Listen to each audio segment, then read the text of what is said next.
할머니는 국무총리 앞에서 끝내 눈물을 흘리셨습니다. 총리는 할머니의 손을 꼭 잡고 떨리는 목소리로 말했습니다. 나라가 은인을 지켜드리지 못해 정말 죄송합니다. 그리고 그는 조용히 무릎을 꿇었습니다. 하지만 불과 며칠 전까지만 해도 이 할머니는 동사무소에서 나라 돈 축내지 말라는 모욕을 들으며 문전박대 당해야 했습니다.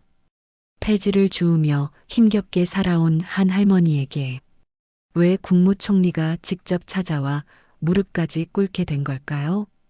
영상을 끝까지 보시면 이 믿기 힘든 사연이 여러분 마음에도 깊은 울림을 남길 겁니다. 이 이야기에 마음이 움직이셨다면 구독과 좋아요로 사연 속 주인공을 응원해 주세요. 그리고 지금 어느 지역에서 이 영상을 듣고 계신지 댓글로 남겨주시면 감사하겠습니다. 여러분 한 분 한 분의 댓글이 이 채널을 더 따뜻하게 만들어줍니다. 비가 내리던 어느 늦은 오후 허름한 리어카를 끌고 돌아오시는 분이 있었습니다.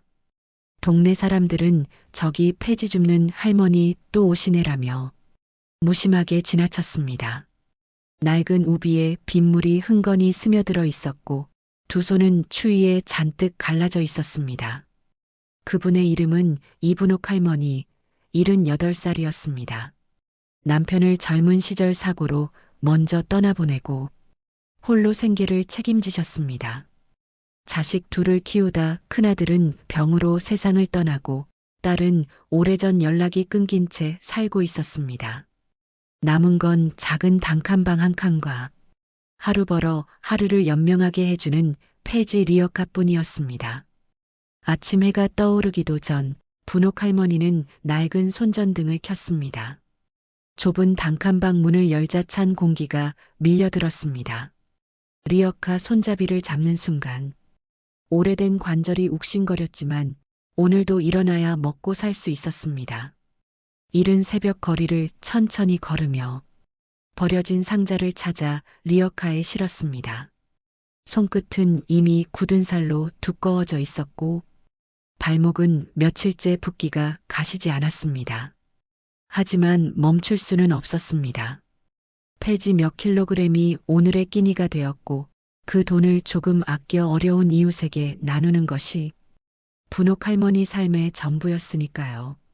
지나가던 행인이 코웃음을 치며 말했습니다. 에휴 저렇게 살아서 뭐해. 동네 청년들도 장난삼아 툭 던졌습니다. 할머니, 이거 다 팔면 1,000원이나 나와요? 분옥 할머니는 대꾸하지 않았습니다. 그저 고개를 끄덕이며 미소를 지으려 했습니다. 속은 아프고 서러웠지만 마음속으로만 중얼거렸습니다. 이 돈으로 또 누군가를 도울 수 있으면 됐지. 오늘도 재활용센터에 도착했을 때 허리를 펴지 못할 만큼 몸이 굽어 있었습니다.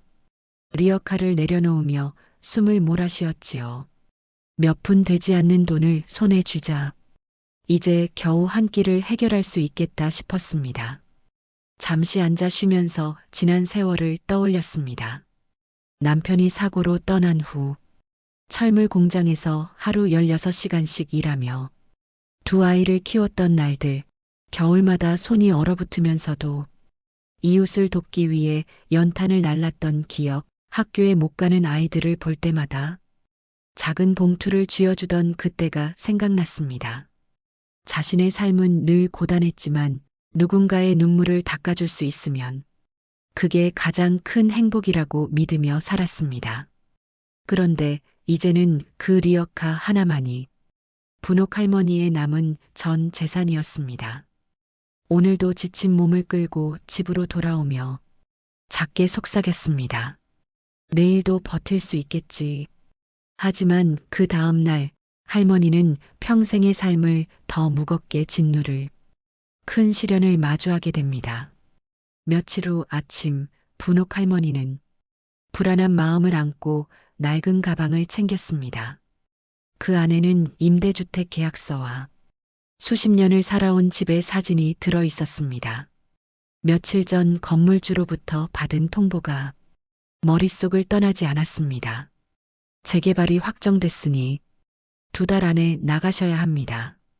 보증금은 사정이 어려워서 나중에 돌려드리겠습니다. 그 말에 할머니는 멍해졌습니다. 살아갈 거처도 돌려받을 돈도 보장된 게 하나 없었습니다. 리어카를 끌며 돌아오는 길, 눈앞이 흐려져 앞을 보기가 힘들 정도였습니다. 평생 모아둔 전 재산이 보증금이었는데 그마저 떼이면 갈 곳이 없었습니다. 겨울이 다가오는데 거리에서 잠을 자야 하는 건 아닐까? 걱정에 가슴이 떨렸습니다. 결국 할머니는 동사무소를 찾았습니다. 행정 도움이라도 받아야 했습니다. 동네 사람에게 조심스럽게 물었습니다. 혹시 임대주택 보증금 문제는 동사무소에서 상담해 준다지요? 옆집 아주머니가 대답했습니다. 글쎄요, 잘 모르겠어요. 가서 물어보는 수밖에 없죠. 비 오는 날 낡은 우비를 걸치고 분옥 할머니는 동사무소 문을 열었습니다. 좁은 로비에는 민원인들이 가득 앉아 있었고 번호표를 뽑아 한참을 기다렸습니다. 떨리는 손을 가만히 무릎 위에 올려두며 속으로만 기도했습니다. 제발 조금이라도 도움을 받을 수 있으면 좋겠다. 차례가 되자 할머니는 조심스럽게 창구 앞으로 다가갔습니다. 목소리가 떨렸지만 용기를 내어 말했습니다. 저 보증금을 못 돌려받게 생겨서요. 혹시 방법이 있는지 좀 알려주실 수 있을까요? 담당 직원은 고개도 들지 않고 서류를 휙 받아들었습니다. 몇 장 넘겨보더니 툭 던지듯 말했습니다. 계약 문제는 개인이 해결해야죠. 할머니는 다시 한번 간곡히 말했습니다. 제가 갈 데가 없어서요. 혹시 임시 거처라도. 그때 직원이 퉁명스럽게 말했습니다. 나라 돈 쉽게 타먹으려는 거 아니에요? 폐지 주우면서 보증금 타령이라니. 민원은 빨리빨리 처리하고 가세요. 순간 주변이 조용해졌습니다. 다른 민원인들이 하나둘 시선을 돌렸고 할머니 얼굴은 붉게 달아올랐습니다. 창피함과 억울함이 뒤섞여 눈물이 핑 돌았지만 아무 말도 할 수 없었습니다. 천천히 몸을 돌려 문을 나서는 순간 할머니는 그저 작게 중얼렀습니다. 내가 그렇게 보였나? 하지만 이 장면은 한 시민의 눈에 그대로 담기고 있었습니다. 그리고 며칠 후 이 사건은 상상도 못한 방식으로 세상에 알려지게 됩니다. 동사무소 민원실 안은 여전히 북적거렸습니다. 사람들은 차례를 기다리며 속삭였지만 분옥 할머니가 창구 앞에서 서성이는 모습은 누가 보아도 작고 초라해 보였습니다. 낡은 우비 끝자락에서 빗물이 뚝뚝 떨어졌고 젖은 신발은 이미 색이 발해 있었습니다. 할머니는 조심스럽게 서류를 내밀며 다시 말했습니다. 제가 보증금을 돌려받지 못하면 길에 나앉게 되거든요. 혹시 도와주실 방법이 있는지. 담당 직원은 귀찮다는 듯 한숨을 쉬었습니다. 계약 문제라니까요. 나라가 사적인 계약까지 책임져야 합니까? 할머니가 고개를 숙이며 조심스레 말했습니다. 제가 가진 돈은 그것뿐이라. 혹시 임시로라도 머물 수 있는 곳을. 그러자 직원은 서류를 책상에 내리쳤습니다. 아이고 참, 나라 돈 쉽게 타먹으려는 분들. 하루 이틀 봅니까? 폐지 주우면서 보증금 타령할 시간에 새 일자리나 알아보세요. 그 말이 끝나자 주변이 술렁거렸습니다. 대기석에 있던 몇몇 사람들이 놀란 눈으로 쳐다봤지만 아무도 나서지 못했습니다. 분옥 할머니는 얼굴이 달아오르고 눈물이 차올랐지만 애써 고개를 숙였습니다. 손끝은 떨리고 가방끈을 꼭 움켜쥔 채 입술을 달싹였지만 아무 말도 나오지 않았습니다. 그때 대기석 한쪽에서 한 시민이 휴대폰을 꺼내 조용히 영상을 찍고 있었습니다. 창구에서 오가는 모욕적인 말들이 고스란히 녹음되고 있었습니다. 하지만 할머니는 그 사실조차 몰랐습니다. 그저 한숨을 삼키며 돌아서야 했습니다. 민원실 문을 나서는 순간 직원의 마지막 말이 들려왔습니다. 나라 돈 축내지 마세요. 여기 그런 데 아닙니다. 분옥 할머니의 발걸음은 무겁게 느려졌습니다.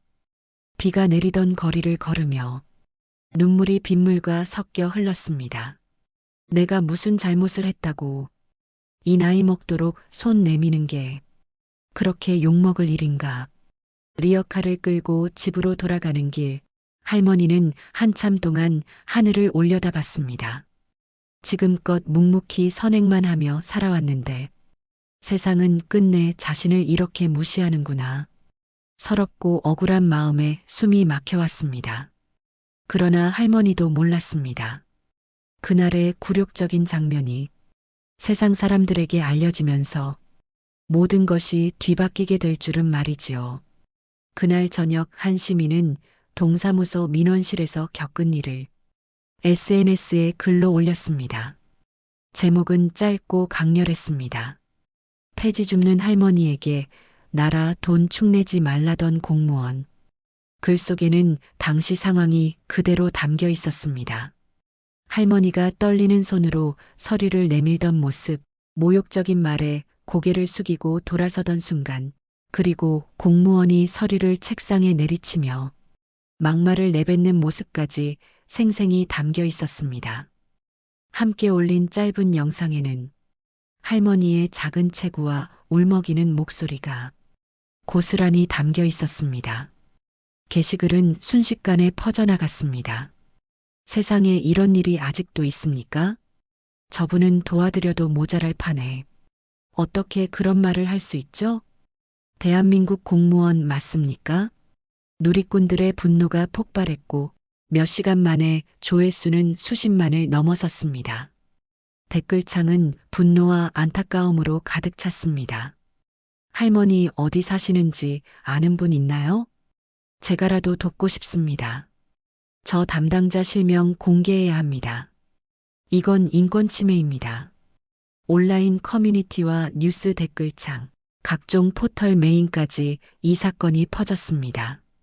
나라가 이런 분을 버리면 안 된다는 목소리가 하루 종일 실시간 검색어를 뒤덮었습니다. 몇몇 기자들이 직접 글을 올린 시민에게 연락을 했고 영상은 뉴스까지 보도되기 시작했습니다. 뉴스 앵커는 차분히 말했습니다. 폐지를 주어 생활을 이어가는 80대 할머니가 동사무소에서 모욕적인 발언을 들었다는 충격적인 제보가 들어왔습니다. 현장을 목격한 시민이 촬영한 영상이 온라인을 통해 빠르게 확산되고 있습니다. 화면에는 할머니가 떨리는 손으로 서류를 내밀고 직원이 서류를 던지듯 내리치는 장면이 반복되었습니다. 할머니의 굽은 어깨와 젖은 우비, 그리고 문을 나서며 울먹이는 모습이 사람들의 마음을 먹먹하게 만들었습니다. 한 누리꾼은 글을 남겼습니다. 저분이 제 어머니일 수도 우리 할머니일 수도 있습니다. 이런 일이 다시는 없도록 끝까지 알려야 합니다. 그날 밤 분옥 할머니는 아무것도 모른 채 낡은 전기장판을 켜고 잠들었습니다. 그러나 세상은 이미 들끓고 있었고 다음 날부터 할머니의 이름은 전국을 뒤흔드는 이야기의 중심이 되었습니다. 사건이 전국적으로 확산된 지 하루 만에 언론사들은 분옥 할머니를 찾아 나섰습니다. 동사무소에서 모욕당한 80대 할머니라며 뉴스가 연일 방송됐고 기자들은 주변 이웃과 지인들을 인터뷰했습니다. 그 과정에서 놀라운 사실이 하나둘 밝혀졌습니다. 분옥 할머니는 단순히 폐지를 주어 생계를 이어가던 분이 아니었습니다. 30년 넘게 어려운 사람들을 위해 몰래 손을 내밀어 온 숨은 의인이었습니다. 이웃 김 씨는 기자에게 말했습니다. 분옥 할머니요? 겨울마다 연탄을 수십 장씩 사서 집집마다 돌리셨습니다. 자기 몸은 부실해도 남 돕는 건 멈추신 적이 없었죠. 또 다른 주민은 눈시울을 붉혔습니다. 학교 못 가는 애들 보면 할머니가 폐지 주워 모은 돈으로 책이랑 학용품을 사주셨어요. 장학금도 몇 번이나 내셨다니까요. 지역 병원 관계자도 인터뷰에 응했습니다. 할머니는 늘 얼굴도 알리지 않고 환자 치료비를 대신 내주셨습니다. 본인 이름은 쓰지 말라며 그냥 누군가 힘들지 않게만 해달라고 부탁하셨어요. 이 같은 사실이 기사로 나오자 온라인은 다시 한번 큰 울림에 휩싸였습니다. 세상에 우리가 이런 분을 어떻게 모욕했습니까? 진짜 천사가 사람 모습으로 살아오셨네요. 나라가 도와야 할 분을 왜 이렇게 내몰았나요? 언론은 할머니를 폐지 줍는 천사라고 부르며 그동안 알려지지 않았던 선행을 조명했습니다. 수십 년간 한 푼, 두 푼 모아 기부하고 자신은 허름한 단칸방에서 전기장판 하나의 의지에 살면서도 남을 도왔던 삶이 국민들의 가슴을 울렸습니다. 분옥 할머니는 언론 취재를 처음에는 거절했습니다. 내가 특별한 일 한 것도 아닌데 괜히 이름 나가면 창피하지요. 그러나 이웃들의 권유 끝에 짧게 한마디를 남겼습니다. 그저 내가 밥 한 숟가락 먹을 수 있을 때 남도 한 숟가락 먹길 바라는 마음뿐이었어요. 그게 그렇게 대단한 일인가요? 그 소박한 말 한마디가 뉴스를 보는 사람들의 가슴을 저리게 만들었습니다. 그동안 무심히 지나쳤던 폐지 줍는 노인들의 삶을 다시 돌아보게 만드는 계기가 됐습니다. 사람들은 분노에서 죄책감으로 그리고 깊은 존경으로 마음을 바꿔갔습니다. 할머니의 삶을 알게 된 전 국민이 이분이야말로 진짜 영웅이라고 입을 모았습니다. 그리고 이 사건은 정치권과 정부까지 움직이게 되는 결정적인 불씨가 되었습니다. 사건이 인터넷에 빠르게 확산되자 전국 여론이 들끓었습니다. 분옥 할머니가 동사무소에서 모욕을 당했다는 글에는 분노와 눈물이 섞인 댓글이 쏟아졌습니다. 수십 년간 남몰래 선행을 해온 분이 세상에서 버려지는 모습에 국민들이 가슴 아파했습니다. 이 소식은 곧 정치권에까지 전달되었습니다. 국무총리도 사건 보고서를 받았지만 처음에는 수많은 민원 중 하나라 생각하며 서류를 넘겼습니다. 그러나 보고서에 적힌 이름을 본 순간 손이 멈췄습니다. 김분옥. 그 이름이 그의 가슴을 강하게 때렸습니다. 머릿속에 오래된 기억이 떠올랐습니다. 10살 무렵 추운 겨울밤이었습니다.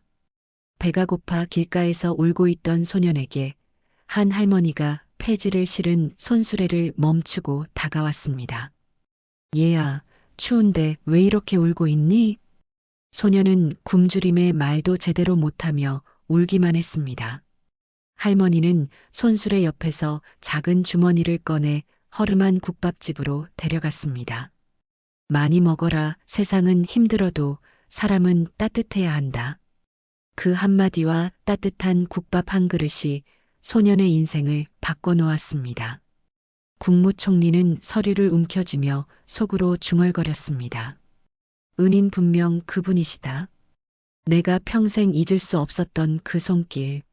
눈가가 젖으며 가슴이 먹먹해졌습니다. 그분이 지금까지 남몰래 선행을 이어왔지만 정작 나라의 행정은 그분을 모욕하고 상처 주었다는 사실에 분노가 치밀었습니다. 그는 급히 비서진을 불렀습니다. 분옥 할머니 주소를 당장 확인해 주세요. 총리님, 정식 절차가 필요합니다. 절차보다 중요한 건 도리입니다. 내 은인을 모욕한 나라를 내가 대신 사과해야 합니다. 비서가 놀란 표정으로 고개를 끄덕였습니다. 국무총리는 창밖을 바라보았습니다. 어린 시절 손을 잡아주던 따뜻한 그 순간이 선명했습니다. 이번에는 내가 그분 손을 잡아드릴 차례다. 나라가 못한 일을 내가 갚겠다. 그의 결심은 굳어졌습니다. 그리고 비공식 일정을 잡으라는 지시가 내려졌습니다. 분옥 할머니에게 직접 찾아가 사죄드리기 위한 준비가 시작되었습니다. 국무총리는 비서진에게 분옥 할머니의 주소를 파악해달라고 지시했습니다. 사건이 알려진 지 하루 만에 전국 여론이 들끓고 있었지만 그의 마음속에는 여론보다 훨씬 강한 감정이 자리 잡고 있었습니다. 그에게 분옥 할머니는 단순한 민원인의 이름이 아니었습니다. 인생을 바꿔준 은인, 평생 갚지 못한 은혜를 베풀어준 분이었기 때문입니다. 비서는 보고서를 다시 들여다보며 조심스럽게 말했습니다. 총리님, 이분은 평생 혼자 사시며 남몰래 선행을 이어왔다고 합니다. 하지만 지금은 보증금 문제로 거처를 잃을 위기라고. 국무총리는 한숨을 길게 내쉬며 고개를 떨궜습니다. 나라가 이렇게밖에 못했구나. 내가 은혜를 갚을 기회가 있었는데 이렇게 뒤늦게나마 알게 되다니. 그는 오래전 기억을 다시 떠올렸습니다. 10살 무렵 길가에 앉아 울고 있던 소년에게 따뜻한 국밥을 사주며 손을 꼭 잡아주던 손길. 괜찮다, 세상은 아직 버틸만해. 그 한마디가 없었다면 그는 버텨내지 못했을지도 모릅니다. 그날 이후 세상은 조금은 살만하다고 믿으며 꿈을 이어갔고 결국 오늘에 이르렀습니다. 그 모든 시작이 분옥 할머니의 손길이었는데 세상은 그녀를 알아주지 않았습니다. 국무총리는 주먹을 꽉 쥐며 다짐했습니다. 이번만큼은 내가 먼저 손을 내밀겠다. 나라가 은인을 버리는 일이 다시는 없게 만들겠다.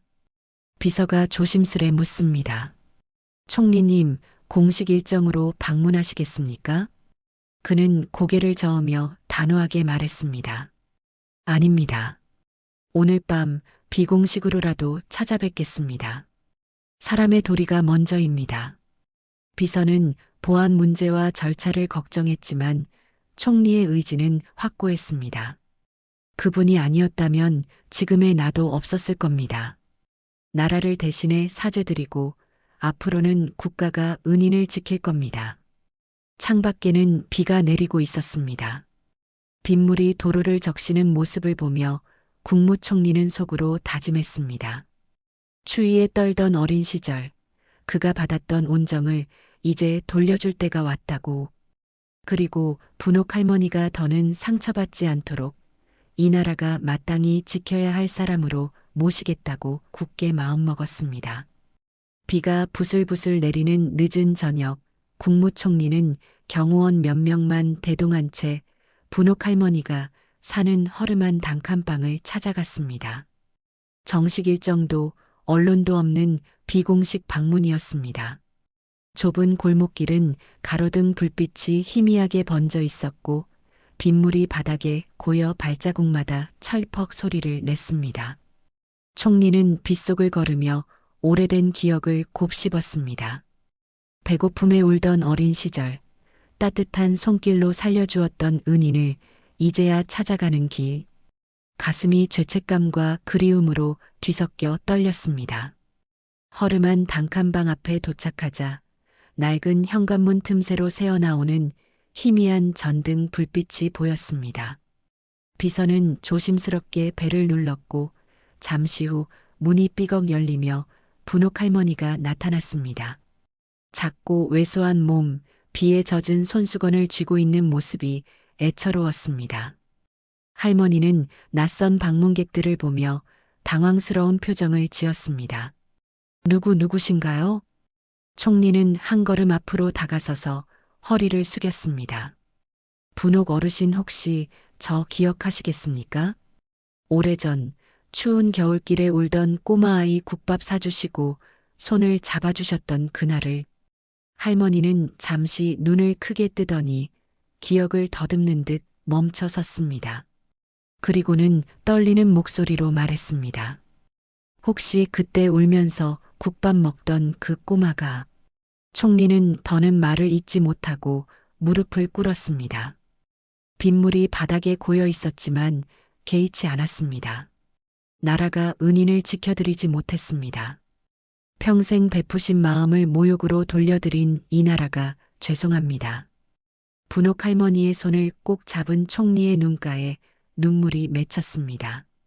할머니도 울먹이며 그 손을 감싸쥐었습니다. 애구 내가 한 건 별것도 아닌데 나라님이 이렇게까지. 총리는 고개를 저으며 말했습니다. 아닙니다. 어르신의 손길이 없었다면 저는 지금 여기에 없었을 겁니다. 오늘은 그 은혜를 조금이나마 갚으러 왔습니다. 좁은 방 안에는 두 사람의 울음과 빗소리만이 잔잔히 퍼졌습니다. 오랜 세월 세상에 알려지지 않았던 인연이 다시 이어지는 순간이었습니다. 그리고 국무총리는 마음속으로 다짐했습니다. 이제는 나라가 이분을 지켜야 한다. 두 번 다시 홀로 아프게 내버려 두지 않겠다. 분옥 할머니와 국무총리는 작은 단칸방 안에서 오랜 시간 이야기를 나눴습니다. 비가 여전히 내리고 있었지만 방 안은 조금씩 따뜻한 온기로 채워졌습니다. 국무총리는 할머니가 살아온 세월을 하나하나 들으며 가슴이 먹먹해졌습니다. 어린 나이에 공장에서 일하며 모은 돈으로 이웃을 돕고 평생을 굶주림 속에서도 기부를 멈추지 않았던 살. 그런데도 말년에는 보증금도 돌려받지 못해 거리로 내몰릴 위기에 처한 현실이 너무도 잔혹하게 느껴졌습니다. 국무총리는 깊은 숨을 내쉬며 말했습니다. 어르신, 이제는 나라가 보답할 차례입니다. 평생 은인을 방치한 이 나라도 저도 깊이 사과드립니다. 할머니는 고개를 저으며 조용히 대답했습니다. 내가 한 건 그저 사람 사는 도리였을 뿐이야. 나라에서 이렇게까지 해줄 필요는 없네. 그러나 총리는 단호하게 고개를 저었습니다. 아닙니다. 도리는 오히려 나라가 지켜드려야 할 가치입니다. 이번 일은 그냥 넘어가지 않겠습니다. 그는 바로 비서진에게 전화를 걸어 긴급 지시를 내렸습니다. 첫째, 새로운 주거지를 즉시 마련해 할머니가 편히 사실 수 있도록 할 것. 둘째, 평생 안정적으로 생활할 수 있는 연금을 정부가 책임질 것. 셋째, 앞으로 발생하는 모든 의료비와 생활비를 국가가 전액 부담할 것. 그리고 지역사회에도 공식적으로 사과를 요구하며 동사무소 담당 직원의 부적절한 처신에 대해 엄중한 조치를 내리도록 지시했습니다. 할머니는 믿기지 않는 듯 눈가를 훔치며 말했습니다. 내가 이렇게까지 받을 사람은 아닌데. 국무총리는 할머니의 손을 꼭 잡으며 담담히 말했습니다. 제가 이 자리까지 올 수 있었던 건 어르신 덕분입니다. 세상은 몰라도 저는 압니다. 은인을 외면하는 나라는 더는 나라가 아닙니다. 할머니의 눈가에서 눈물이 다시 흘렀습니다. 오랫동안 홀로 싸워온 고단한 삶이 조금은 풀리는 듯 했습니다. 창밖에서는 빗줄기가 잦아들었고 방 안에는 긴장 대신 잔잔한 안도감이 감돌았습니다. 그날 밤 국무총리는 분옥 할머니에게 다시 한번 약속했습니다. 이제는 제가 아닌 이 나라가 어르신을 지켜드릴 겁니다. 다시는 억울하게 눈물 흘리시는 일이 없도록 만들겠습니다. 국무총리가 분옥 할머니의 사연을 직접 챙긴 사실은 곧 전국으로 알려졌습니다. 비공식 방문이었지만 주변 주민들과 지역 기자들의 입소문을 타며 금세 뉴스로 번졌습니다. 폐지 줍는 천사 할머니, 국무총리와 특별한 인연. 나라가 무릎 꿇은 은인이라는 제목이 온라인을 뒤덮었습니다. 사람들은 놀라워했습니다. 평생을 남몰래 선행하며 살아온 한 여인이 그렇게도 모욕을 당하다가 이제야 세상에 알려졌다는 사실에 분노하고 또 감동했습니다. 분옥 할머니가 묵묵히 도왔던 고아원과 지역 장학재단에서는 눈물 섞인 증언이 쏟아졌습니다. 분옥 어르신 덕에 대학까지 다녔습니다. 한겨울에 연탄을 날라주신 게 이분이셨어요. 누구도 알지 못했던 선행이 드디어 세상 밖으로 드러나기 시작했습니다. 정부 차원의 지원 소식이 전해지자 전국 각지에서 편지와 선물이 날아들었습니다. 저도 어려울 때 도움받은 기억을 잊지 못합니다. 이런 분이 존경받는 세상이 돼야 합니다. 거리에서 모르는 이들이 할머니를 향해 깊이 고개 숙여 인사했습니다. 동네 사람들도 그동안의 무심함을 부끄러워하며 찾아와 말했습니다. 할머니 그동안 몰라뵈어 죄송했습니다. 정말 존경합니다. 할머니는 미소를 지으며 대답했습니다. 사람이 사람을 돕는 게 당연한 건데 이렇게까지들 찾아주니 몸 둘 바를 모르겠네. 이 사건은 단순한 한 사람의 사연을 넘어 전국적인 울림을 만들었습니다. 지자체들은 숨은 의인 찾기 운동을 시작했고 오래전 선행을 베풀고도 잊혀진 이웃들을 다시 조명하는 움직임이 퍼졌습니다. 학교와 직장에서도 우리 주변의 착한 손길을 찾아내는 캠페인이 이어졌습니다. 오랫동안 가려져 있던 작은 선행들이 하나둘 빛을 보기 시작한 것입니다. 한편 동사무소에서 모욕적인 발언을 했던 담당 직원은 공식 사과문을 발표했습니다. 제 무심한 행동이 평생을 헌신하신 어르신께 상처를 드렸습니다. 진심으로 사죄드립니다. 이후 그는 직위 해제 조치를 받으며 공직 사회에 큰 반향을 남겼습니다. 공무원들의 태도, 교육이 강화되고 어려운 이웃을 바라보는 시선이 바뀌어야 한다는 목소리가 커졌습니다. 분옥 할머니는 세상에서 처음으로 진심 어린 존경과 감사를 받았습니다. 오랜 세월 홀로 감내했던 외로움이 조금씩 풀리는 듯 했습니다. 할머니는 한 방송 인터뷰에서 조용히 말씀하셨습니다. 내가 해온 건 별거 아니에요. 하지만 내가 도운 사람들이 웃으며 살아가는 걸 보면 그게 제일 큰 보람이었지요. 그 말은 전국 곳곳에 퍼져 사람들의 마음을 다시 한번 울렸습니다. 며칠 후 분옥 할머니는 정부에서 마련해준 새 아파트로 이사했습니다. 작지만 햇빛이 잘 드는 곳이었고 평생 좁고 어두운 방에서만 살아왔던 할머니에겐 마치 꿈만 같은 일이었습니다. 국무총리도 바쁜 일정 중에 다시 찾아와 새 집을 둘러보며 말했습니다.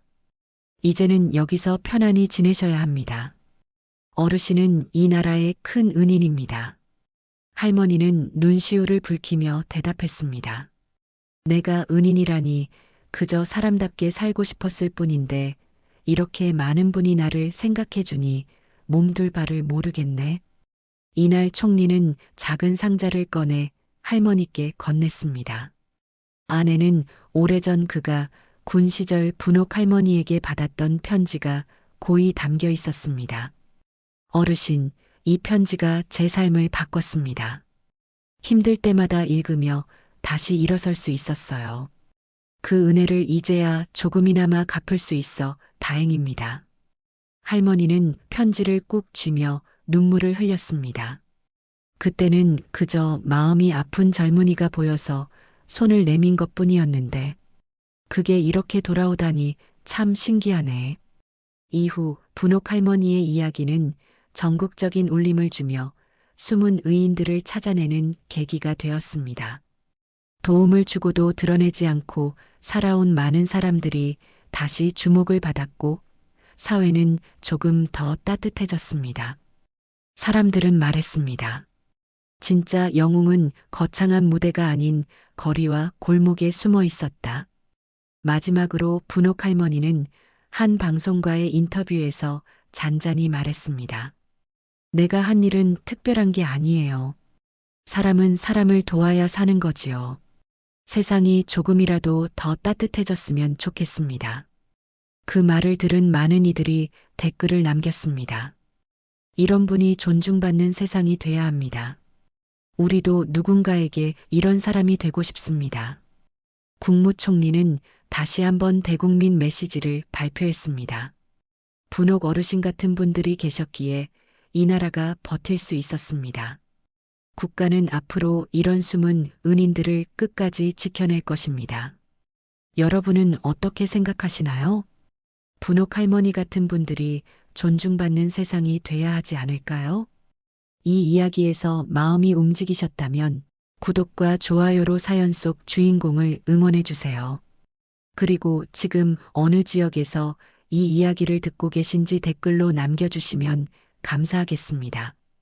여러분의 한마디 한마디가 세상을 더 따뜻하게 만듭니다.